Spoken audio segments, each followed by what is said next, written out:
C'est vrai, le Seigneur relève. Alors on va rester dans la foi et on va maintenant ouvrir la Bible et aller dans le Nouveau Testament, faire une lecture dans l'Épître aux Hébreux, au chapitre 6, l'Épître aux Hébreux, le chapitre 6, et à partir du verset 9, on pourrait commencer au verset 9 et on va aller jusqu'à la fin du verset 12. Hébreux, chapitre 6, verset 9. Et le verset qui va attirer notre attention, c'est le verset 11. Mais nous commençons au verset 9 où l'auteur dit ceci: « Quoique nous parlions ainsi, bien-aimés, nous attendons pour ce qui vous concerne des choses meilleures et favorables au salut, car Dieu n'est pas injuste pour oublier votre travail et l'amour que vous avez montré pour son nom, ayant rendu et rendant encore des services aux saints. Nous désirons que chacun de vous, écoutez bien, montre le même zèle pour conserver jusqu'à la fin une pleine espérance, en sorte que vous ne vous relâchiez point et que vous imitiez ceux qui, par la foi et la persévérance, héritent les promesses. » Voilà ce texte que je laisserai sur votre cœur ce matin, où l'auteur de l'Épître aux Hébreux parle du zèle. Et il déclare: « Nous désirons que chacun de vous montre le même zèle pour conserver jusqu'à la fin une pleine espérance. » Nous désirons. Le désir de l'auteur de cette épître, c'était que les chrétiens restent zélés. Et je crois que c'est aussi le désir du Seigneur ce matin. Le désir du Seigneur, c'est qu'on garde notre zèle. Le Seigneur désire que l'on reste là, dans ce zèle actif. On connaît tous l'expression faire du zèle. Faire du zèle. Qu'est-ce que ça signifie, faire du zèle? Faire du zèle, c'est aller dans l'excès. Faire du zèle, c'est en faire trop. Être zélé, c'est être extrêmement motivé. Être zélé, c'est être entreprenant. Être zélé, c'est le fait d'être plein d'entrain, plein d'ardeur, plein de motivation, d'empressement, de vivacité, plein de ferveur. C'est ça, être zélé. Et l'auteur de l'Épître aux Hébreux dira: « nous souhaitons que vous gardiez ce zèle. » Que vous restiez motivé, que vous restiez plein d'entrain, plein de ferveur. Voilà le souhait de l'auteur de l'Épître aux Hébreux. Voilà aussi le souhait du Seigneur pour nos vies. On va parler du zèle, le zèle. Le zèle. On connaît tous l'expression: le zèle de ta maison me dévore. Vous qui connaissez la Bible, qui avez lu la Bible, connaissez cette expression. Le zèle de ta maison me dévore. Et cette expression, c'est un texte biblique qu'on trouve dans l'Ancien Testament, qu'on retrouve dans le Nouveau Testament. Et on le retrouve notamment lorsque, après les noces de Cana, la Bible dit que Jésus est allé dans le temple de Jérusalem, Jean chapitre 2. Et là, il a vu un spectacle pitoyable. Il a vu des hommes qui avaient placé leur étal, qui faisaient du commerce. C'était les vendeurs du temple, et ce commerce, ils l'avaient mis en place à leur propre profit. À leur propre profit. Ils faisaient de la vente, des échanges, mais c'était pour s'enrichir eux-mêmes. Et lorsque le Seigneur Jésus a vu cela, eh bien, il est entré dans une colère surprenante. Il a renversé les tables, il a chassé les vendeurs, les commerçants, et là, eh bien, tout le monde a été pris de stupéfaction, et Jésus a été animé d'une sainte colère en voyant ce commerce impur dans le temple. Et à ce moment-là, eh bien, il est écrit dans Jean chapitre 2, « Ses disciples se souvinrent alors qu'il est écrit: le zèle de ta maison me dévore. » Alors Jésus était zélé. Et ce jour-là, il est apparu sous une nouvelle facette de sa personnalité. Il était rempli de ferveur. Il a manifesté ce jour-là un caractère bouillonnant. Et Jésus donc a chassé les vendeurs du temple. Les disciples se sont souvenus de ce texte. « Le zèle de ta maison me dévore. » Alors Jésus était zélé. Je crois que c'est important que nous soyons nous aussi zélés. Est-ce que vous avez gardé ce zèle? Vous savez, quand on vient de se convertir, normalement, on est plein de zèle. Si on n'est pas zélé quand on vient de se convertir, c'est qu'il y a un problème. Alors là, c'est grave. Alors là, on peut peut-être même remettre en doute la qualité ou la profondeur de la conversion, mais généralement, quand on vient de se convertir, on est zélé. Pas vrai? Bon, là, vous avez perdu un peu de zèle depuis, hein? Quand on vient de se convertir, on est bouillonnant. On a envie de servir le Seigneur, de déplacer les montagnes. On a envie de faire des choses extraordinaires, d'aller prêcher, d'aller... Voilà, on est bouillonnant. On a envie de servir Dieu. Voilà, le zèle. Et le Seigneur souhaite que nous puissions garder le même zèle. C'est le souhait de l'auteur de l'Épître aux Hébreux, parce que le zèle, c'est ce qui nous permet d'avancer. Le zèle. Le zèle, c'est en quelque sorte notre moteur. Quand on n'est plus zélé, on n'avance plus, on est statique. D'ailleurs, l'apôtre Paul dira aux chrétiens d'Éphèse, prenez le casque, la ceinture, l'épée, etc. Mais pensez bien aussi à mettre à vos pieds les chaussures, le zèle, les chaussures du zèle que donne l'évangile de paix. Pensez bien, mettez pour chaussure à vos pieds le zèle que donne l'évangile de paix. Parce que si on n'a pas des bonnes chaussures, on ne pourra pas marcher, on n'ira pas bien loin.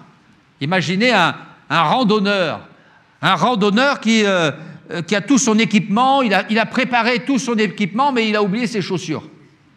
Il ne va pas aller bien loin. Imaginez qu'il ait préparé son sac à dos. Dans son sac à dos, il a mis sa gourde, il a mis son sac de couchage, il a mis sa tente, il a mis son GPS, il a mis un anorak au cas où le froid arrive, il a tout préparé et il part pieds nus. Ça serait bizarre et il n'ira pas bien loin. Et parfois, il y a les chrétiens qui ressemblent à ça, et ils sont là dans la marche chrétienne, ils ont tout un tas de compétences, ils sont bourrés de qualités, ils ont des qualifications particulières, ils ont un équipement spirituel, ils ont une connaissance biblique, mais ils n'ont plus envie d'avancer. Ils ont perdu le zèle, ils n'ont plus les chaussures. Et ça arrive. Ça peut arriver. Et ça peut arriver avec le temps. Avec le temps, on acquiert de l'expérience. Avec le temps, on acquiert des connaissances. Avec le temps, on acquiert un certain savoir. Avec le temps, eh bien, on acquiert un certain équipement pour servir Dieu. Mais avec le temps, le problème, c'est que le zèle risque de s'estomper. On perd la motivation, on n'a plus envie. On n'a plus envie. Et si on n'a plus envie, eh bien, on n'est plus bon à rien. Et si on n'a plus envie, on ne pourra plus avancer. Même si on a tout l'équipement, les connaissances, l'expérience, si on a perdu la motivation, on ne pourra plus avancer. Et j'aimerais que tu te poses la question ce matin, est-ce que tu es resté zélé? Est-ce que tu as gardé cet enthousiasme des premiers jours, des premières années de conversion? Est-ce que tu es toujours zélé comme au premier jour? Parce que le problème, c'est qu'avec le temps, le zèle a tendance à s'estomper, à s'étioler, à s'évaporer, à disparaître. Et de bouillant qu'on était, on finit par être, sinon froid, en tout cas tiède. Et quand on est tiède et qu'on connaît la Bible, on pense immédiatement à une église qui s'appelait Laodicée. Et Laodicée, son problème, c'est qu'elle était devenue tiède. Et voyant cela, le Seigneur va dépêcher Jean, qui va rédiger l'Apocalypse et adresser un message à l'église de Laodicée. Et j'aimerais qu'on lise ensemble ce message dans l'Apocalypse au chapitre 3. L'Apocalypse au chapitre 3, le verset 14, un message adressé à l'église de Laodicée, où il est écrit ceci: « Écrit à l'ange de l'église de Laodicée, voici ce que dit l'Amen, le témoin fidèle et véritable, le principe de la création de Dieu. Je connais tes œuvres, je sais que tu n'es ni froid ni bouillant. Puisses-tu être froid ou bouillant? Ainsi, parce que tu es tiède et que tu n'es ni froid ni bouillant, je te vomirai de ma bouche. Parce que tu dis, je suis riche, je me suis enrichi, je n'ai besoin de rien. Et parce que tu ne sais pas que tu es malheureux, misérable, pauvre, aveugle et nu, je te conseille d'acheter de moi de l'or éprouvé par le feu, afin que tu deviennes riche, et des vêtements blancs, afin que tu sois vêtu, et que la honte de ta nudité ne paraisse pas. Et, écoutez bien, un collier pour oindre tes yeux, afin que tu vois. Moi, je reprends et je châtie tous ceux que j'aime. Et donc du zèle, et repens-toi. Et donc du zèle. Laodicée, quand je lis ce texte, j'ai l'impression de découvrir une église qui avait été dans le passé bouillonnante, mais qui s'était au fil des années refroidie. Et le Seigneur va s'adresser à cette église et va donc souligner ce problème, cette problématique, et il va aller un peu plus loin dans son analyse. Il est écrit ainsi: parce que tu es tiède, que tu n'es ni froid ni bouillant, je te vomirai de ma bouche. Parce que tu dis: je suis riche, je me suis enrichi, je n'ai besoin de rien. Parce que tu ne sais pas que tu es malheureux, misérable, pauvre, aveugle et nu. En réalité, l'église de Laodicée, elle était devenue aveugle parce qu'elle ne voyait pas l'état dans lequel elle se trouvait. Elle était devenue aveugle parce qu'elle ne voyait pas qu'au fil du temps, elle s'était comme éteinte. Tu es aveugle. Alors je te conseille d'acheter du collyre pour oindre tes yeux, pour que tu retrouves la vue et que tu réalises et que tu vois enfin l'état dans lequel tu es. Tu as perdu ton zèle. Alors aie du zèle. Et du zèle, et repens-toi, parce que la clé, c'est le retour à Dieu. La clé, c'est la repentance. En réalité, cette église de Laodicée, ces chrétiens de Laodicée étaient devenus passifs, ils étaient devenus languissants et ils avaient perdu leur zèle. Et vous savez, le contraire du zèle, c'est la passivité, c'est la nonchalance. Le contraire du zèle, c'est la langueur, la tiédeur, la paresse. Voilà, ils étaient devenus tièdes, ils étaient devenus paresseux. Et c'est pour ça que dans un autre passage, le Seigneur oppose le zèle à la paresse. Dans l'Épître aux Romains, au chapitre 12, le Seigneur dit: ayez du zèle et non de la paresse, soyez fervents d'esprit et servez le Seigneur. Est-ce qu'on ne serait pas devenu parfois un peu paresseux? Un peu paresseux. Parce que c'est bien de temps en temps de faire un bilan, de regarder son parcours et de considérer son état, de regarder ce qu'on est devenu et de faire un bilan et de se poser la question: est-ce qu'on est toujours aussi zélé qu'au premier jour? Est-ce qu'on a gardé cette ferveur? Alors comment sait-on qu'on a perdu le zèle? Bien, quand on analyse sa vie, c'est très rapide et c'est facile de répondre à cette question. Quand on n'a plus envie de lire sa Bible, c'est que le zèle s'est estompé. Quand pour nous la réunion de prière est devenue une corvée, c'est que le zèle s'est estompé. Quand pour nous on va au culte, mais le culte nous ennuie. Je sais que personne s'ennuie ce matin pendant qu'il écoute ma prédication, ça me rassure, mais ça peut arriver. Quand on va au culte et qu'on s'ennuie, on est là, on regarde le plafond, on compte les toiles d'araignée, on regarde le bout de ses chaussures. Alors si tu es dans cette situation-là, c'est que tu as perdu ton zèle. C'est que le feu s'est éteint. Quand on n'a plus envie de servir dans l'église, quand on est tombé dans la routine et quand la vie chrétienne est devenue insipide, alors c'est qu'on a perdu le zèle. Alors si tu es mal à l'aise en entendant tout ça, parce que tu te reconnais, c'est que tu as besoin de retourner à Dieu. C'est que tu as besoin de retrouver ta communion avec le Seigneur, c'est que tu as besoin d'entendre le message que le Seigneur adressait à l'église de Laodicée, et donc du zèle et repens-toi. Tu es tiède, tu es tiède, tu es tiède, tu as perdu ton zèle. Je lisais récemment un article sur un homme, un grand acteur américain, Clint Eastwood, qui fête ses 94 ans. Et j'ai appris que cet homme était toujours actif, toujours vigoureux, et il parlait de son état de santé, de son activité, il parlait de son état d'esprit, et il disait ceci: chaque jour, écoutez bien, c'est intéressant, 94 ans, chaque jour depuis 1959, je ne laisse jamais le vieil homme entrer dans ma maison. Bon. Tu dois rester actif, vivant, heureux, fort, capable, ne pas laisser entrer le vieux qui attend dehors pour te décourager. Voilà ce qu'il dit. La vieillesse peut être créative, déterminée, pleine de lumière. Vieillir peut être agréable et même amusant parfois. Si tu sais utiliser le temps, si tu es content de ce que tu as fait de ta vie et si tu continues à espérer. C'est pas mal comme message. C'est pas un chrétien qui dit ça, c'est un acteur. Clint Eastwood, que tout le monde connaît. Une figure emblématique d'Hollywood. Et cet homme dira ceci: tu dois rester actif, vivant, heureux, fort, et tu dois laisser le vieux dehors. Bon. Alors moi, je pense tout de suite au vieil homme. Vous savez que la Bible parle du vieil homme. Le vieil homme, c'est la vieille nature. Elle est là, elle frappe à ma porte.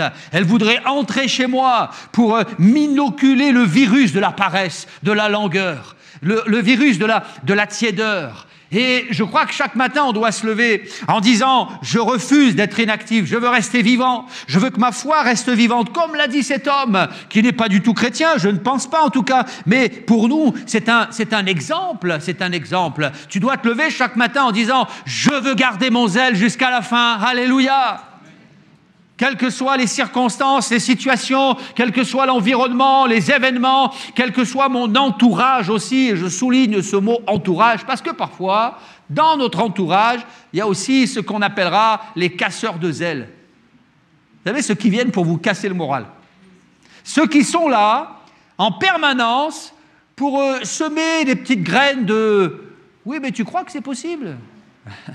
Ces gens qui sont là en permanence pour vous pourrir le quotidien, vous saper la foi, pour vous refroidir. Il y a des gens qui vous refroidissent.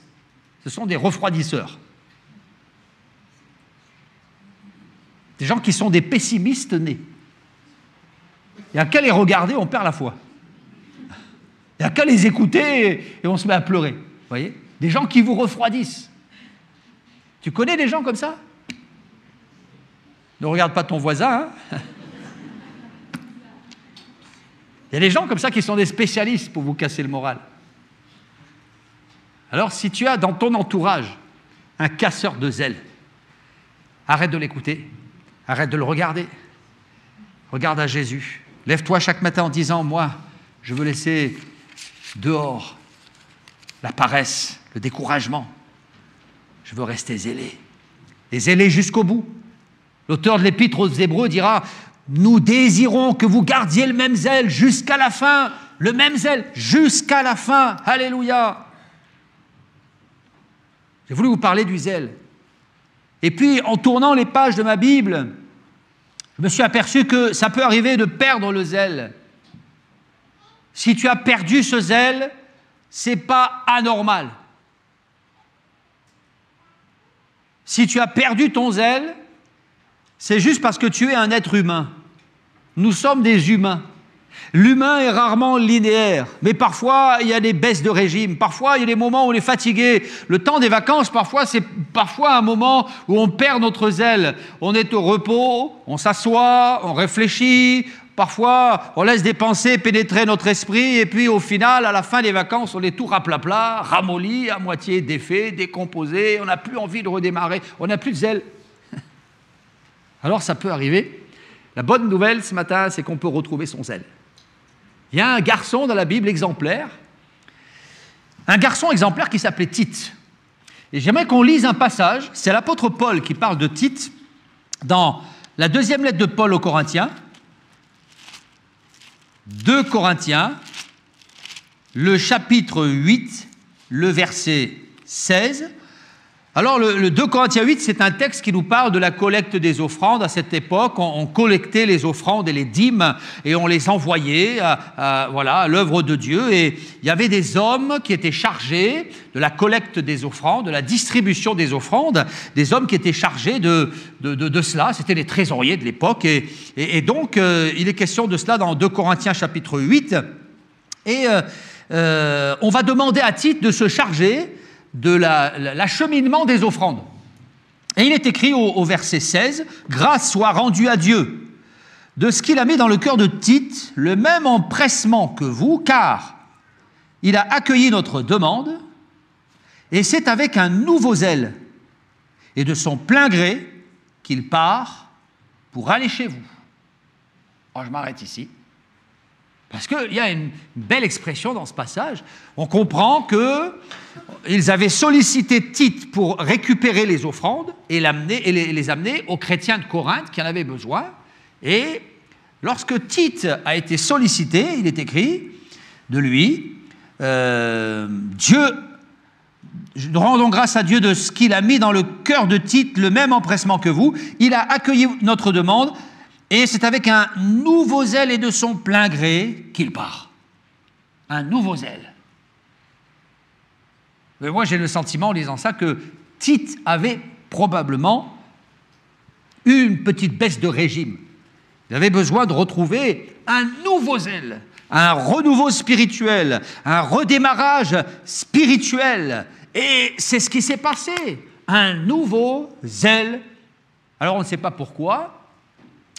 Tite avait eu, semble-t-il, une baisse de régime, mais ce qu'on sait, c'est qu'il y a eu comme un renouveau spirituel dans sa vie. Et la Bible dit, c'est avec un nouveau zèle et de son plein gré qu'il part pour aller chez vous. Il part. Le voilà qui redémarre. Le voilà qui redémarre. La machine se remet en marche. Il part pour Corinthe. Le zèle va le propulser dans une nouvelle mission parce que le zèle, en réalité, nous pousse à l'action. Le zèle nous pousse à l'action. Quand on a ce regain de zèle, on ne peut plus être passif, statique, inerte, dubitatif, éteint. Non. Quand on a ce renouveau, quand Dieu renouvelle notre zèle, on ne peut que passer à l'action. Il part. Quand Dieu nous redonne ce zèle, eh bien on a à nouveau à cœur le désir de le servir avec nos moyens, nos capacités, avec ce que Dieu nous donne. Et voilà qu'une église qui connaît ce regain, ce renouveau de zèle, c'est une église qui va remettre en place des projets, qui va redevenir entreprenante, courageuse, motivée. Et je crois que l'église de Dessines ne doit pas ressembler à l'église de Laodicée. Notre église, nous la voulons zélée. Voilà, moi je vais dire amen. Hein. On veut que notre église soit toujours aussi zélée. C'est vrai que quand il fait 40 degrés dehors, chose surprenante, il fait tellement chaud dehors qu'on a tendance à se refroidir. Hein. Mais que Dieu fasse qu'on reste zélé pour servir le Seigneur avec nos moyens, avec nos capacités, et ce, jusqu'à la fin, et aussi de la bonne manière. Parce que on peut aussi avoir du zèle pour les mauvaises causes. Eh oui, quand on regarde les gens du dehors, parfois, il y a des gens qui sont zélés pour des causes douteuses, d'autres qui sont zélés pour des causes abjectes, et des gens qui, à l'extérieur, ne manquent pas de zèle pour des choses futiles, parfois. Il y a ces textes bibliques, Paul parle de ce qu'il était avant, par exemple, quand il était encore Saul de Tarse. Vous savez, quand il était Saul de Tarse, eh bien, Saul était zélé, mais c'était pour une mauvaise cause. Il avait du zèle, mais c'était pour persécuter les chrétiens, pour démolir l'Église, pour faire du mal à ses prochains. Et Actes chapitre 22, je lis, « Étant plein de zèle pour Dieu, comme vous l'êtes tous aujourd'hui, eh bien, j'ai persécuté à mort cette doctrine, liant et mettant en prison hommes et femmes. » Voilà, il était zélé, il aurait mieux fait de l'être un peu moins. Il était zélé pour une mauvaise cause, pour faire du mal, pour blesser, pour casser. Il parlera ensuite de ses contemporains, il dira dans Romains 10, « Je leur rends le témoignage qu'ils ont du zèle, pas du gel, hein, du zèle, mais sans intelligence. » Ils sont stupides. Ils sont motivés, mais stupides. Ils sont motivés, mais ils partent dans la mauvaise direction. Ils ont du zèle, mais sans intelligence. Alors que Dieu fasse qu'on soit zélé, comme les gens du monde, mais pour la bonne cause. Pour la bonne cause. Alléluia. Et avant de terminer mon message, je voudrais aussi dire que quand on lit la Bible, on découvre un Dieu qui nous invite à garder notre zèle, mais on découvre aussi Jésus qui était zélé dans le temple. Et puis on découvre de nombreux textes qui nous parlent du zèle de Dieu le Père, parce que Dieu est un Dieu zélé. C'est un Dieu actif. Un Dieu actif. Je trouvais quelques textes, je ne vais pas tous les citer, mais il y a un texte dans 2 Rois chapitre 19, verset 31. Écoutez bien l'expression qui arrive à la fin de ce verset. Il est écrit « Car de Jérusalem, c'est Dieu qui parle, il sortira un reste de la montagne de Sion, des réchappés. Voilà ce que fera le zèle de l'Éternel des armées. » Voilà ce que fera le zèle de l'Éternel des armées. Et j'ai compris qu'en réalité, nous chrétiens, nous sommes appelés à être zélés. Jésus était zélé, les apôtres, les premiers prédicateurs étaient zélés, et Dieu lui-même est un Dieu zélé. Et il dira, voilà ce que fera le zèle de l'Éternel des armées. Il y a le verbe faire, parce que à côté du verbe zéler, eh bien, on peut facilement coller le verbe faire, parce que quand on est zélé, on a envie de passer à l'action. On ne peut pas rester comme ça, les bras ballants, à regarder les autres travailler. On a envie d'y aller. On a envie d'y aller. Et cette expression, voilà ce que fera le zèle de l'Éternel des armées, je l'ai retrouvée dans Ésaïe chapitre 9, dans Ésaïe chapitre 37 et dans d'autres textes. Dans l'Ancien Testament, souvent cette expression revient, voilà ce que fera le zèle de l'Éternel des armées. Dieu, c'est un Dieu zélé, il passe à l'action, il ne reste pas inerte, il n'est pas figé, il n'est pas gelé, mais il est zélé, il est bouillonnant. Et la Bible dit que dans son zèle, il est venu sauver l'humanité. Il n'a pas pu rester inerte et statique. Dans son zèle, il a prévu un reste pour le peuple d'Israël. Et il va faire en sorte que le peuple d'Israël traverse les millénaires et qu'ils existent encore aujourd'hui, malgré les turpitudes, les combats, l'hostilité et la haine déversée à l'encontre du peuple juif derrière cette nation d'Israël. Et malgré son péché, malgré son immoralité, derrière cette nation d'Israël, il y a la main de Dieu. Dieu garde son peuple. Parce qu'Israël, malgré le fait qu'ils aient rejeté Christ, Israël, malgré le fait qu'ils aient rejeté Jésus, le Messie, Israël, malgré le fait qu'ils se soient adonnés au péché, à l'immoralité et à toutes sortes de choses immondes, eh bien Israël était, il est et il restera le peuple de Dieu. Parce que Dieu est fidèle dans son alliance. Alors il y a la main de Dieu derrière cette nation, et c'est pour cette raison que depuis autant de temps, Israël existe encore aujourd'hui. On assiste aujourd'hui à une vague d'antisémitisme. Les politiciens, les grands de ce monde se lèvent le poing contre Israël. Mais derrière cette nation, il y a une promesse. Et Dieu dira, de Jérusalem sortira un reste, de la montagne de Sion, des réchappés. Voilà ce que fera le zèle de l'Éternel des armées. Dieu garde son peuple. Dieu garde Israël. Et c'est pour cette raison que nous assistons à ces scènes aujourd'hui. Israël est toujours debout. Je referme la parenthèse pour dire que Dieu, dans son zèle, est passé à l'action. C'est un Dieu qui agit. Et si Dieu n'est pas passif, figé, inerte, alors à plus forte raison, nous qui sommes ses enfants, nous devons être habités par le même ADN, par la même nature. Nous ne devons pas nous éteindre avec le temps, nous arrêter. Que Dieu fasse que nous soyons toujours zélés. Comme nous l'avons lu dans le texte initial, c'est le désir de Dieu, c'est aussi mon désir. Nous désirons que chacun de vous montre le même zèle pour conserver jusqu'à la fin la même espérance. Alors si ton zèle a tendance à s'éteindre et si tu es devenu tiède, ce matin, eh bien, je t'invite à prier. Et durant les jours qui viennent, dans les semaines qui viennent, pour que Dieu rallume la flamme et que tu puisses à nouveau être bouillonnant comme l'était le Seigneur. On va prier, on va baisser nos têtes et on va terminer ce culte ainsi. Seigneur, merci parce que dans ton zèle, tu as envoyé ton Fils sur la terre. Merci parce que dans ton zèle, tu as décidé de nous sauver. Merci parce que tu n'es pas resté inerte, mais tu t'es levé et tu nous as sauvés dans ta grâce infinie. Seigneur, à notre tour, nous voulons apprendre à cultiver ce zèle.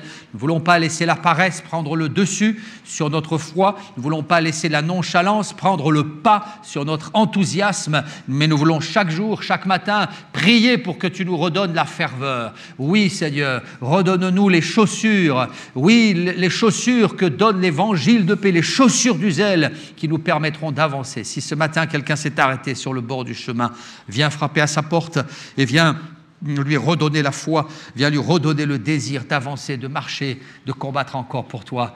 Loué sois-tu, Seigneur, et merci encore pour tes encouragements de ce matin. Amen. Amen.